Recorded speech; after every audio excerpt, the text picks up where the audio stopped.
Salam saudaraku yang dikasihi Tuhan Yesus, senang bisa berjumpa dengan saudara hari ini. Saya sangat yakin kita semua diberkati Tuhan, amin. Kita sudah memuji Tuhan, mari kita siapkan hati kita untuk menerima kebenaran firman Tuhan hari ini. Mari kita berdoa. Bapa di surga, kami bersyukur bahwa kesempatan Tuhan berikan kepada kami bersama keluarga kami jemaat Tuhan untuk kami beribadah, memuji dan menyembah Tuhan. Biarlah pujian kami boleh berkenan dan menyenangkan hati Tuhan. Sebentar kami siapkan hati kami untuk terima firman-Mu. Tuhan berikan kami perkataan firman-Mu, kebenaran Tuhan yang akan menjadi tuntunan berkat kekuatan dalam hidup kami. Dalam nama Tuhan Yesus kami berdoa dan bersyukur. Haleluya. Amin. Saudaraku yang dikasihi Tuhan, firman Tuhan hari ini berbicara tentang berani untuk beralih. Mari kita baca dalam Ibrani 6 ayat 1 bagian A. Demikian firman Tuhan, Ibrani pasal 6 ayat 1 bagian A saja. Demikian firman Tuhan, saya bacakan. Sebab itu marilah kita tinggalkan asas-asas pertama dari ajaran tentang Kristus dan beralih kepada perkembangannya yang penuh. Amin, saudara.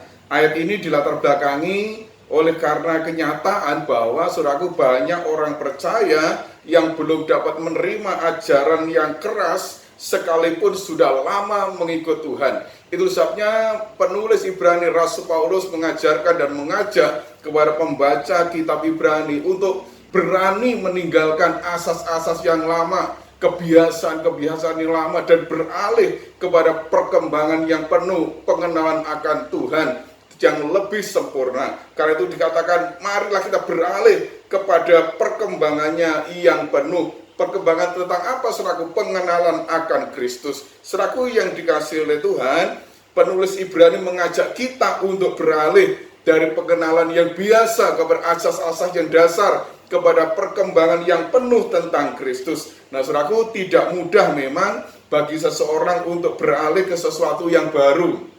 Tetapi hari ini kita akan belajar, saudaraku, kita harus memberanikan diri kita untuk dapat melangkah kepada sesuatu yang baru. Karena apa, saudaraku, ketika kita hanya tinggal kepada asal-asal yang lama, maka hidup kita sesungguhnya terkurung kepada suatu kebiasaan yang lama. Kenapa orang tidak mau beralih, saudaraku? Karena sudah terlanjur nyaman. Saudaraku, kenyataannya, kalau kita harus melihat dalam kenyataan dalam dunia ini sekarang, saudaraku, segala sesuatu, segala hal, saudaraku, sudah mengalami yang namanya peralihan. Zaman ini sudah mengalami peralihan. Teknologi sudah peralihan, saudaraku. Bahkan bangsa kita sudah mengalami peralihan, kehidupan kita, saudaraku, kalau kita perhatikan dalam masa COVID ini, saudaraku, sudah mengalami peralihan. Kita hidup kepada satu istilah yang dinamakan new normal, kepada kehidupan yang baru. Karena itu, saudaraku yang dikasihi oleh Tuhan, kita tidak bisa tinggal nyaman dalam kondisi kita, tetapi kita harus berani untuk beralih. Nah, saudaraku yang Tuhan,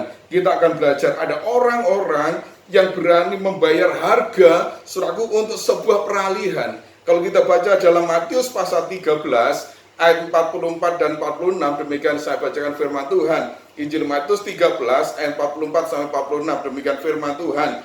Hal kerajaan sorga itu seumpama harta yang terpendam di ladang yang ditemukan orang, lalu dipendamkannya lagi. Oleh sebab sukacitanya, pergilah ia menjual seluruh miliknya, lalu membeli ladang itu. Demikian pula hal kerajaan sorga itu seumpama seorang pedagang yang mencari mutiara yang indah. Setelah ditemukannya mutiara yang sangat berharga, ia pun pergi menjual seluruh miliknya, lalu membeli mutiara itu. Nah, serahkan Tuhan, ada orang diceritakan bahwa ada orang yang menemukan harta terpendam dalam sebuah ladang, dia jual harta segala miliknya, kemudian membeli ladang itu. Nah, saudaraku, ada orang yang mau mencari harta yang berharga dan bisa dikatakan ditemukan mutiara dan dia jual miliknya dan membeli mutiara. Ini, saudaraku yang Tuhan, orang yang dapat melihat peluang, berani membayar sebuah harga untuk sesuatu yang lebih berharga dari apa yang kita miliki saat ini. Nah, saudaraku, kita harus dapat melihat peluang dan kita harus dapat menggunakannya. Artinya, saudaraku, kita berani melepaskan sesuatu yang kita sayangi, yang kita hargai, untuk sesuatu yang lebih berarti dalam kehidupan kita, yang lebih berharga dalam kehidupan kita. Nah, saudaraku, kita harus tahu bahwa Fokus dari peralihan kita itu adalah Tuhan Yesus, adalah kerajaan surga yang harus menjadi sumber peralihan dalam kehidupan kita. Kita akan mempelajari ada orang-orang yang mengalami peralihan dan menikmati sesuatu yang baru ketika bertemu dengan Tuhan. Saudaraku, Lukas 7 ayat 11 sampai 17, di sana ada kisah seorang janda di Nain. Saudaraku, janda ini punya seorang anak satu-satunya, dan ketika saat hari itu anak yang dikasih ini meninggal dan ketemu Tuhan Yesus di pintu gerbang ketika akan dikuburkan. Dan apa yang terjadi sana? Tuhan Yesus membangkitkan anak dari janda ini. Nah, saudara Tuhan, ketika bertemu dengan Tuhan, saudaraku, maka kematian itu akan berubah menjadi kehidupan. Nah, saudara Tuhan, apa yang sudah atau sedang mati dalam hidup kita hari-hari ini, ketika kita bertemu dengan Tuhan, maka Tuhan sesungguhnya dapat membangkitkan apa yang sudah atau sedang mati dalam kehidupan kita. Saudara Tuhan, mungkin ekonomi, mungkin rumah tangga, mungkin keuangan, mungkin pelayanan. Saudaraku, apapun itu yang kita hadapi hari ini, yang mungkin kita rasakan sudah mati, maka mari kita cari Tuhan dan temukan Tuhan. Kita beralih kepada Tuhan, maka di sana Tuhan Yesus sanggup membangkitkan apa yang mati dalam kehidupan kita. Yohanes 4 ayat 2 sampai 15 cerita tentang perempuan Samaria yang bertemu dengan Tuhan Yesus di sumur Yakub. Nah, saudaraku, perempuan ini siapa? Adalah perempuan yang dikatakan tidak baik karena banyak suami yang dimilikinya, bahkan hidupnya sudah rusak. Dan di sana ketika bertemu dengan Tuhan, maka perempuan ini diubahkan. Dan dari perempuan ini maka banyak orang yang menerima Tuhan, bahkan seluruh kota Samaria percaya kepada Tuhan Yesus. Kalau kita baca dalam ayat ke-39, demikian firman Tuhan, dan banyak orang Samaria dari kota itu telah menjadi percaya kepadanya karena perkataan perempuan itu yang bersaksi.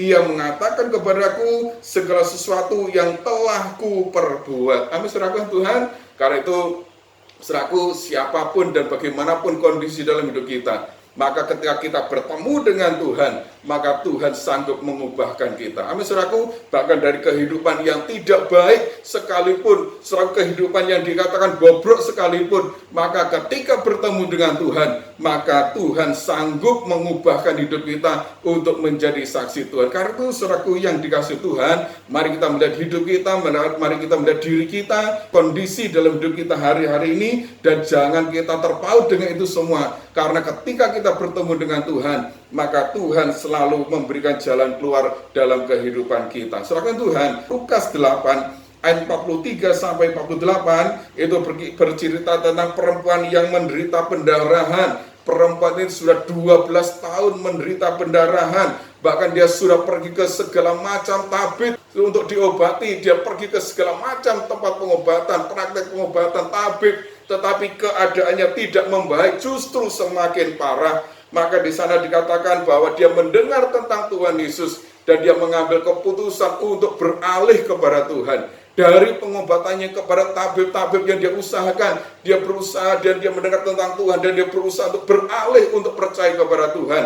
Dan apa yang terjadi, saudaraku, dalam ayat ke-44, apa yang dilakukan oleh perempuan ini? Ia maju mendekati Tuhan Yesus dari belakang dan menjamah jumbai jubahnya, dan seketika itu juga berhentilah pendarahannya. Amin, saudaraku yang Tuhan. Karena itu kita tahu dalam hidup kita bahwa ketika bertemu dengan Tuhan, maka di sana terjadi mujizat. Dia sudah kehabisan semua harta bendanya, bahkan dimanapun dia berobat tidak pernah mengalami perubahan. Tetapi ketika mengambil keputusan untuk bertemu dengan Tuhan dan dikatakan asal saja ku jamah jumbai jubahnya, maka aku akan sembuh. Dan di sana dikatakan perempuan ini mengalami kesembuhan. Nah, saudaraku yang dikasihi Tuhan, ketika dunia ini tidak dapat memberi jawaban atas kehidupan kita, saudaraku, mari kita beralih kepada Tuhan. Mari kita beralih kepada Tuhan, karena hanya Tuhan Yesus yang sanggup memberikan jawaban dalam kehidupan kita. Saudaraku, apapun yang kita hadapi, atas sakit penyakit kita, atas kondisi ekonomi kita, atas keuangan kita, atas keluarga rumah tangga kita, apapun yang kita hadapi, ketika kita tidak mendapatkan solusi, maka firman Tuhan katakan beralihlah kepada Tuhan. Carilah Tuhan, ambillah keputusan untuk beralih kepada Tuhan, percaya kepada Tuhan, dan Tuhan sanggup menyembuhkan, Tuhan sanggup memulihkan. Amin, saudara. Karena itu mari kita percaya kepada Tuhan. karena Tuhan itu sanggup menolong dalam kehidupan kita. Nah, saudaraku yang Tuhan, ada orang-orang yang gagal untuk peralihan. Dalam Matius 19 ayat 16 sampai 23, itu adalah seorang muda yang kaya yang datang kepada Tuhan Yesus. Dia katakan, Guru, perbuatan apa yang baik yang harus lakukan untuk kerajaan surga? Dan terus katakan, jikalau engkau ingin sempurna, pergilah jualah segala milikmu dan berikanlah itu kepada orang-orang miskin, maka engkau akan beroleh harta di surga. Kemudian datanglah kemari dan ikutlah aku. Nah, apa reaksinya saudaraku? Ayat 22 dikatakan, ketika orang muda itu mendengar perkataan itu, pergilah ia dengan sedih sebab banyak hartanya. Saudaraku, seorang pemuda yang kaya ini gagal untuk beralih kepada Tuhan. Dia rindu masuk dalam kerajaan surga, tetapi hatinya terpaut kepada dunia. Karena itu saudaraku yang dikasihi Tuhan, jangan sampai apa yang kita miliki itu membuat kita gagal untuk menjadi pengikut Tuhan. Amin, saudara. Ada perbandingan yang luar biasa. Saudara, kalau kita melihat dalam Lukas 19 ayat 1 sampai ke 9, di sana berbicara tentang Sakeus. Saudara, ketika Sakeus bertemu dengan Tuhan, maka dia katakan kepada Tuhan, Tuhan, separuh dari hartaku akan kuberikan kepada orang-orang miskin. Dan apabila ada orang yang aku peras, maka aku akan kembalikan 4 kali lipat. Saudaraku, dan Tuhan katakan hari ini terjadi keselamatan di rumah ini. Saudaraku, Sakeus seorang pemucukai, seorang yang berdosa. Saudaraku, Tuhan dia ketika menumpang di rumahnya, maka dia beralih untuk percaya kepada Tuhan. Dia mengambil keputusan untuk menerima Tuhan dan tidak terpaut lagi kepada harta bendanya. Karena itu saudaraku yang dikasihi Tuhan, kita sudah berikan dua hal ini saudaraku. Ada orang yang gagal untuk beralih kepada Tuhan, dan ada orang yang memang dengan rela hati untuk beralih kepada Tuhan. Saudaraku, kuncinya adalah jangan hati kita terpaut apa yang kita miliki ini, kemudian itu membuat kita gagal untuk mengiring Tuhan. Saudaraku yang Tuhan, apapun yang kita hadapi hari ini, apapun kondisi kita hidup kita hari ini, apapun yang sedang kita hadapi hari ini, maka Tuhan Yesus sedang menawarkan peralihan dalam hidup kita. Mari kita baca Matius 11 ayat 28. Demikian firman Tuhan, Matius 11 ayat 28. Marilah kepadaku semua yang letih lesu dan berbeban berat, aku akan memberi kelegaan kepadamu. Amin, saudara. Ini janji Tuhan bagi kita hari ini. Mari kita beralih kepada Tuhan. Apapun kondisi hidupmu hari ini, firman Tuhan katakan, engkau yang letih, yang lesu, engkau yang berbeban berat, saudaraku, mari kita datang kepada Tuhan. Karena disangkatakan Tuhan akan memberikan kelegaan dalam kehidupan kita. Saudaraku, dalam dunia ini kita mengalami banyak masalah. Tuhan izinkan kita mengalami banyak persoalan yang kita hadapi. Tetapi ingat bahwa Tuhan berjanji ketika kita datang kepada Tuhan, Tuhan akan memberikan kelegaan dalam hidup kita. Amin, saudaraku. Jangan kita terpaut oleh dunia, jangan terpaut dengan apa yang kita miliki. Saudaraku, mari kita kasih Tuhan, kita mengasihi Tuhan lebih dari apapun dalam hidup ini. Karena apa? Karena Tuhan itu adalah satu-satunya Tuhan yang harus kita percaya dalam hidup kita. Karena Dialah juru selamat kita, Dialah penolong kita. Tuhan Yesus berjanji bahwa ketika kita datang kepada Tuhan, kita yang letih, kita yang lesu, kita yang berbeban berat, maka dikatakan Tuhan akan memberikan kelegaan kepadamu. Amin, saudaraku. Mari kita berdoa. Terima kasih buat kebaikan Tuhan. Terima kasih buat firman-Mu hari ini yang mengingatkan kami. Kisah-kisah yang kami dengar mengingatkan kami untuk kami terus percaya kepada Tuhan. Bahkan ketika kami menghadapi beban berat masalah dalam kehidupan kami percaya bahwa Tuhan Engkau sanggup memulihkan dalam hidup kami, bahwa Engkau memberikan kelegaan ketika kami letih, ketika kami lesu, ketika kami berbeban berat. Tuhan, Engkau yang sanggup untuk menanggung semuanya itu, dan Tuhan sanggup memberikan kelegaan dalam hidup kami. Itu sebabnya Tuhan berikan kekuatan dan tambahkan iman kami, untuk kami mau mengambil keputusan untuk terus percaya kepada Tuhan, untuk beralih kepada Tuhan. Kami meninggalkan semua apapun yang kami kasihi lebih daripada Engkau, dan biarlah kami mengambil keputusan untuk terus percaya kepada Tuhan, karena hanya Engkau-lah Tuhan yang sanggup menolong dalam hidup kami. Terima kasih Bapa, terima kasih Roh Kudus menerangkan firman-Mu menjadi tuntunan, berkat, kekuatan dalam kehidupan kami. Hamba berdoa bagi setiap jemaat Tuhan yang sudah beribadah hari ini. Tuhan tahu apa menjadi pergumulan, berikan jalan keluar dari masa persoalan, berikan pertolongan-Mu, berikan kebutuhan-kebutuhan, cukupkan berkat yang terbaik yang Tuhan sediakan, berikan kelemahan, berikan kekuatan, berikan mereka menghadapi sakit penyakit, kelemahan tubuh, apapun yang mengganggu, tolak semua dalam nama Tuhan Yesus. Tuhan jamah dan kuasa darah Tuhan sembuhkan, Tuhan pulihkan, bahkan segala apa mereka hadapi dalam pergumulan keluarga, rumah tangga dan pekerjaan, dalam ekonomi, apapun Tuhan, biarlah Tuhan campur tangan, Tuhan selesaikan dengan cara Tuhan yang ajaib. Terima kasih Bapak, terima kasih Tuhan berkati setiap persembahan jemaat Tuhan yang diberikan dengan hati rela dan sukacita. Tuhan kembalikanlah berlipat kali ganda seperti janji Tuhan. Bahkan di tengah-tengah pandemi virus corona yang masih ada di tengah bangsa kami, di wilayah daerah kami, hamba mohon perlindungan Tuhan, baik untuk keluarga kami, seluruh jemaat Tuhan.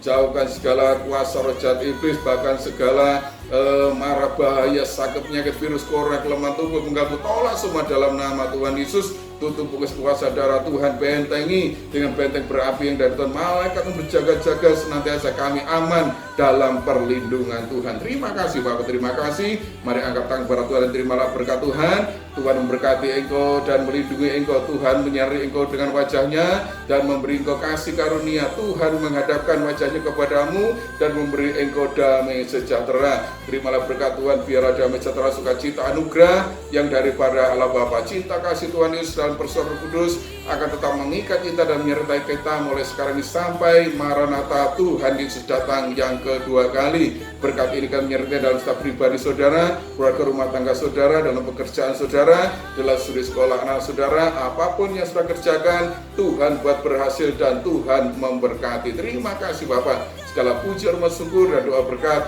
kami naikkan hanya bagi Bapa di surga, dalam nama Tuhan Yesus kami sudah berdoa dan bersyukur. Semua ini berkati, katakan amin. Salam, selamat beraktivitas dan Tuhan memberkati kita.